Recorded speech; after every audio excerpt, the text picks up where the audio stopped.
Bonjour à tous. Dans cette vidéo, nous allons voir comment réaliser une campagne d'emailing avec Benchmark. Commençons par saisir Benchmark Email. Deuxième étape, s'identifier si vous avez déjà un compte auprès de l'application. Et connexion. Cliquez ensuite à gauche sur Email et puis sur Créer un nouvel email. Campagne emailing standard pour nous. Suivant. Suivant. À ce stade, on vous demande le nom de la campagne. Par exemple, Fête des grands-pères au zoo de la Boissière du Doré. Suivant. On nous propose alors de partir de modèles vierges à plusieurs colonnes, de templates existants, ou d'un email précédemment établi qu'on pourrait remanier. Je vais partir avec modèle vierge, admettons 2 colonnes. À ce stade, je vais déjà charger une première photo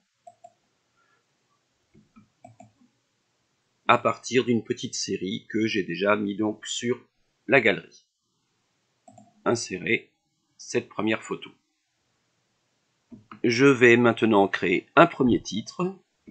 Par exemple, cher papy, nous savons combien vos petits-enfants vous adorent. Je vais poursuivre ici avec le message.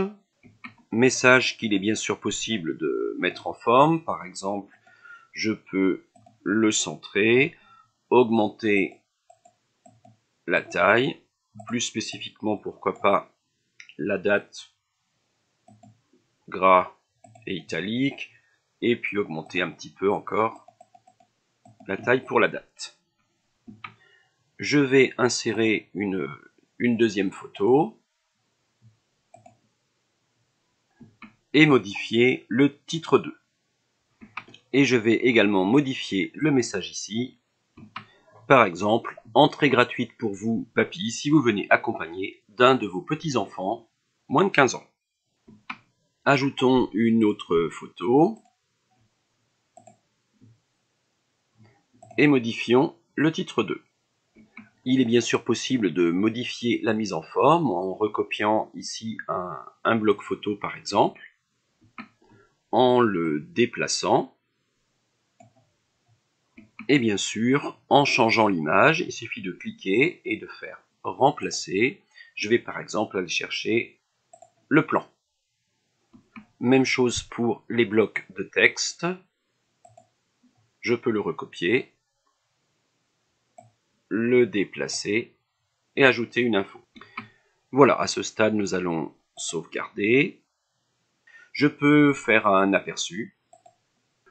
Voilà à peu près le look que ça pourrait donner. Je vais refermer. Je peux même faire un petit test en m'envoyant un email à moi-même pour vérifier ce que ça va donner. Je m'aperçois que l'email est bien arrivé dans ma boîte mail. Passons donc à l'étape suivante. On me demande ici une adresse physique que je vais donc rajouter ici à gauche. Et je vais à nouveau sauvegarder et fermer. À ce stade, on me demande de choisir mes destinataires contacts. On arrive donc sur Envoyer à, où je peux reprendre des listes existantes ou bien créer une nouvelle liste de contacts.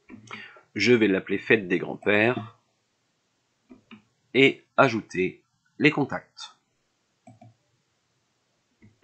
Et j'enregistre. Je confirme.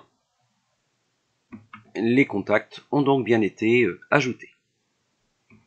Le groupe Fête des grands-pères apparaît donc bien dans la liste des destinataires. Je renseigne maintenant l'expéditeur, puis l'objet de l'email.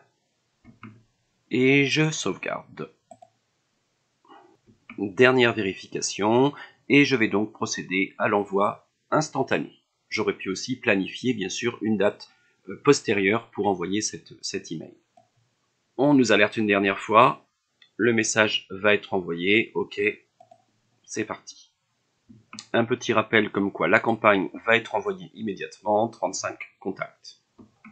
Consultation dans ma boîte mail, le mail est bien arrivé, avec la mise en forme, on va dire, souhaitée. Je retrouve un message dans ma boîte mail, message qui me dit « Votre email a bien été envoyé ». Le plus dur est fait, il faudra ensuite analyser et donc voir un petit peu le rapport. C'est trop tôt pour l'instant pour le rapport, puisque je vois sur les 35 contacts une seule ouverture, mais ça ne fait que 30 secondes. Et donc on peut voir graphiquement la mesure de la performance, etc. Voilà, donc l'outil en soi est très intéressant, plutôt ludique, je pense à pratiquer avec nos étudiants dans le cadre du E42 et de la communication notamment.